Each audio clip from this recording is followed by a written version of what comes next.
Hi, this is Paco, your E&M preacher, back with another installment of Bible study. And this week we're doing something a little different. Instead of telling you what's a sin and what's not, today I'm going to tell you about Christ's law of liberty, the royal law of love. Here we go. So Galatians 5:1 says that for freedom Christ set us free. And therefore do not submit again to a yoke of slavery. Do not return to a yoke of slavery, people. Now, Acts 15:10 refers to the law as a yoke that neither us nor our fathers could bear. Ephesians 2:15 says Christ abolished the law, ended it, fulfilled it, it's over. In John 13:34-35, Jesus gives us a new command. The only command he gives us. Love God and love others. And this is where we come to the law of Christ. This is the law of Christ. Love God, love others. So what does that look like? Well, the Bible tells us how to fulfill the law of Christ. Galatians 6:2 says, to fulfill the law of Christ, all we have to do is bear one another's burdens. Bear our brothers and sisters' burdens. That's it. Okay, we all know that the Bible tells us several places that we are not saved by works. Romans 3:20, Galatians 2:16, 21, and Galatians 3:11.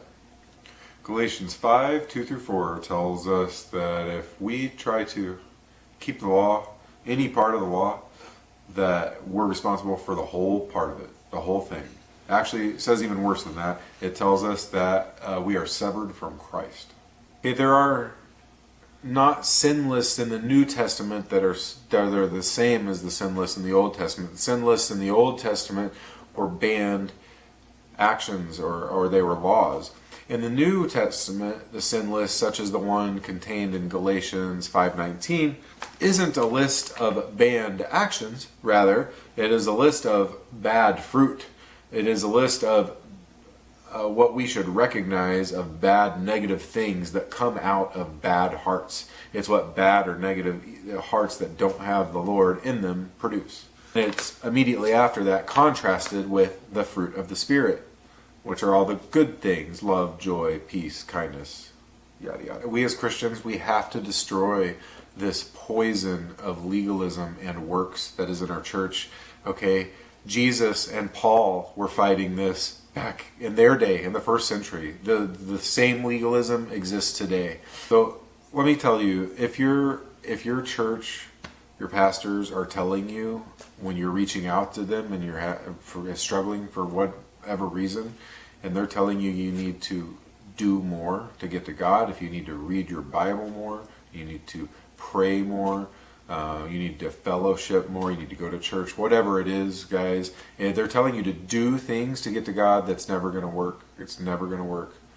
You guys, the only way to get to God is with your heart position, because that's what God cares about. It's the only thing God cares about. And that's the difference between these sins and the others. There will be murderers in heaven and hell, guys. It's about the heart position. That's what God looks at in every instant.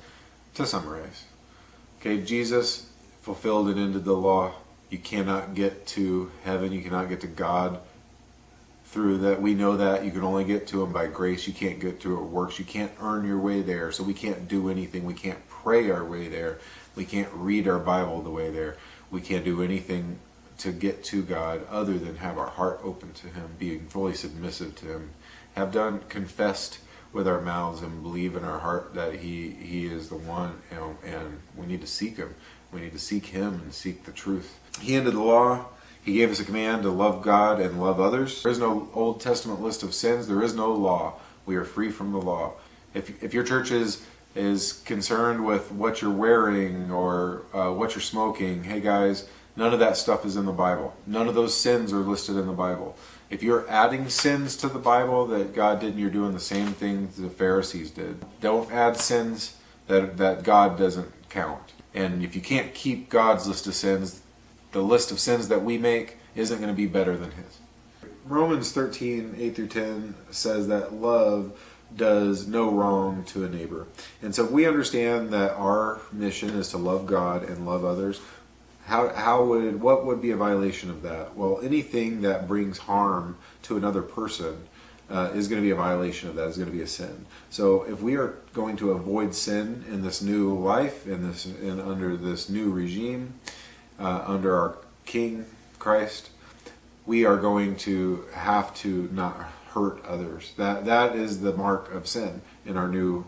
Is if something is harmful to others, it is a sin. And so that is what we are avoiding. And sin is not a list of thou shalt not drink this on Sundays or whatever. Sin is it violating God's law of loving God or loving others. And if you're hurting somebody, you're definitely violating that law. That's the line. That is how we know what is right and wrong now. Clarifying here, because already before I even posted this, my family is having some trouble with it. Okay, I am not saying that you should not read your Bible and pray, okay, because God definitely uses those things to help you learn about Him, get closer to Him. What I'm saying is that reading your Bible every day and praying every day without the right heart position will never get you to God. In my personal life, read my Bible every day for 4 years. I prayed fervently and passionately many times for hours throughout 40 years of my Christian walk when I did not truly know God. I thought that I did, but I didn't know God. So knowledge of the Bible, a knowledge of God, does not put you in a relationship with God. That's my point. Thank you guys for going on this journey with me. Like I've told you in the past, I'm new to this, and I'm just now learning, and I'm hoping you guys are learning with me. Hopefully you guys have had a chance to get some of the resources we've talked about, and if there's any future topics you guys want covered or questions you have that we could study, drop me a comment. Please subscribe, and until we see each other again, love God and love others.